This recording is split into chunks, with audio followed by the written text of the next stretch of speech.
Hey guys, what's up? It's Seiji here. Gonna do a quick little color grading tutorial. A lot of people ask about what my process is as far as getting my color grades done for my videos, and since the new Life Curse music video is on its way out, I figured that I'd go ahead and color grade some footage of that and give you guys a scope as far as how I do what I do.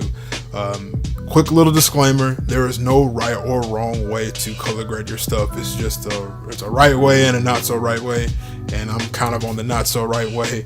But I've figured out over many years how to make my color grades not look like complete trash, and it's honestly one of the things that I pride myself the most on when it comes to my projects. Let's go ahead and just dive right on into this. So we're gonna go ahead and play this first little clip, just so you can kind of see what it's looking like. It's just 10 seconds of the music video.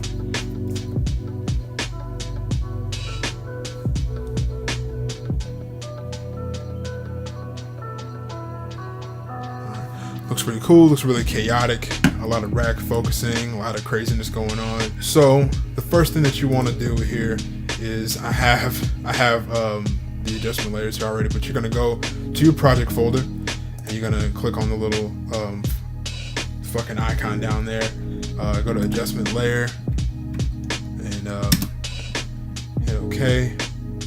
And what I do is I add 2 layers of that. And really you can either drag 2, but I just kind of click on that, hold Alt, bring it up, and just duplicate the layer, because you're going to add 2 different effects on here. And the first thing that you're going to do is you're going to add an unsharp mask, add it to the bottom layer. Okay, you're going to take that radius and you're going to make that a 0.5, leave the amount kind of where it is. I like how that's looking. This is just to kind of add some definition and some detail to the image. It's one of those subconscious things that a lot of people aren't really going to notice right off, but I found that it really helped me. It's just that little bit of a 0.5 difference as far as overall clarity in the videos. It makes people kind of like, man, your stuff looks really cool. So then you're gonna go to your Lumetri presets, go to cinematic, and I do Cinespace 25 because it's a really good like even space. Cinespace 100 it's too much, it's too heavy, and 50 is a little too heavy. But I kind of start at 25 and kind of work my way up. We're gonna add that to the top adjustment layer, and then we're gonna add a crop, and we'll work on that later on. Okay, so now you want to kind of find a still with the subject in focus a little bit that you can work with. Let's just go with this one. That looks cool. So the first thing we're gonna do is I'm gonna bring saturation down to 80. I'm going to get a little bit of a faded look here, and then we're going to go to the creative tab. Okay, and let's try and fool with the intensity a little bit. Let's see how 50 would look. It's almost too much. Let's do 40. 40 is looking good. And then we're going to do the faded film. We're going to do that at 20, sharpen at 10, vibrance at 30. That is my staple sweet spot. I figured that for how I shoot and how I expose all my images, that seems to always work. 20, 10, and 30. You adjust the intensity compared to the exposure as well. It can save you just a little bit of time as far as color correcting down the road. Okay, so we're gonna close that out. We're gonna go to the curve.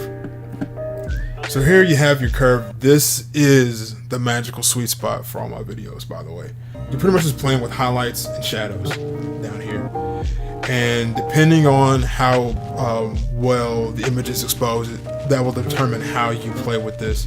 Since this image is exposed almost perfectly to how I want, I have the most free range here. And pretty much what you're doing is you're just blending the shadows together so that it just kind of creates a bit more of a cohesive image. As far as the technical words, I really cannot tell you. I don't know. I just go like what is aesthetically pleasing to the eye to make my shadows kind of blend together. You're gonna take that, you're gonna kind of curve that joint. Yeah, that was good. Almost to the point to where it's too much. And then we don't want to brighten the image too much, but we kind of want the highlights to bleed through. So I do that by kind of like giving it just a little bit of wiggle room here, and then we're going to kind of pull this down. See how those highlights kind of starting to pop through? Dope. And then I use this, the hue saturation to pull my yellows out because I hate yellow in my stuff. And then we're gonna kind of saturate the other colors to compensate. Okay, we're gonna close that out, and then we're gonna go to our color wheels here. What I do is I bring the mid-tones down to the point where it's a bit like it's almost too much. And then we're gonna kind of raise the shadows up a little bit, just a hair. Raise the highlights a little bit too. Alright, that looks dope. Really dope. Yeah, see now we're getting there. And we're gonna bring the blacks down a bit.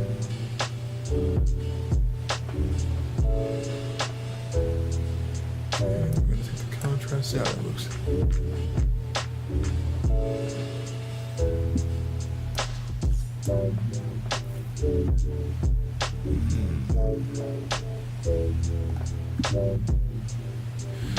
Okay. Alright, so now that we have our image color graded, we're going to add in the crop. I had, actually I did 12% on the top, 12% on the bottom. Figured that kind of adds to the craziness here. Yeah, it looks really dope. I always kind of click around and see if it's looking consistent. If there's a spot where it's kind of where it gets a little too dark, or a spot where it gets a little too bright, you might want to click on that spot and then color grade using that image as far as the template to color grade off of. But we liking how this is going right here. And then so we're gonna go to sequence. We're gonna render this joint. Quick little plug: the Life Curse music video is going to be dropping on April the 16th. You aren't going to want to miss it. I think it's hands down probably my biggest project yet. Go ahead and follow those guys on Facebook, Instagram, YouTube, everywhere, so you can be able to catch the music video when it drops. Okay, so it just finished rendering. Let's go ahead and check it out, see what we're looking at.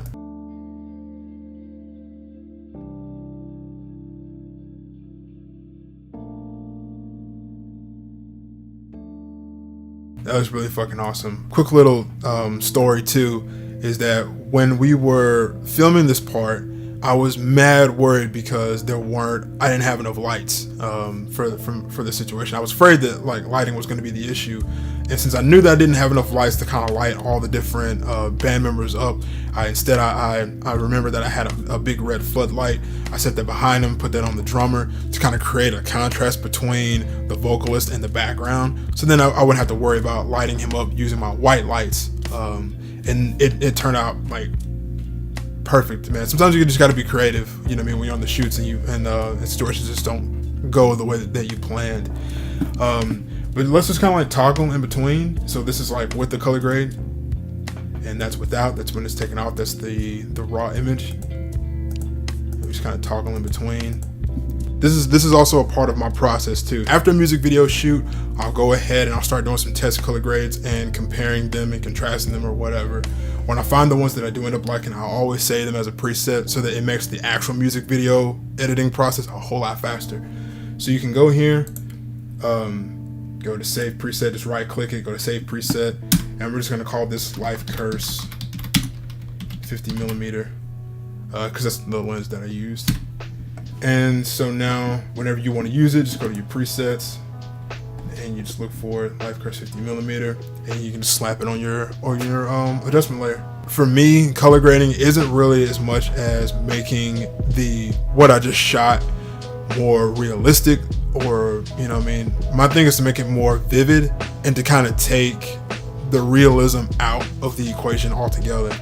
And that's just my particular process. A lot of people color grade for different reasons and for different purposes, and that's why I color grade the way that I do. Like even down to my photography, I don't want the image to look like it was like really there. I change hues and I change things around to where it almost looks like a painting almost. I want the reds to look really red. I want the blues to look really blue, and I want to kind of push it to where it makes sense. So guys, that's my quick little tutorial as far as on how I do my color grades. If you like this, be sure to just, comment down below, share this, let me know if you want to see more of this. If not, I will never do them again.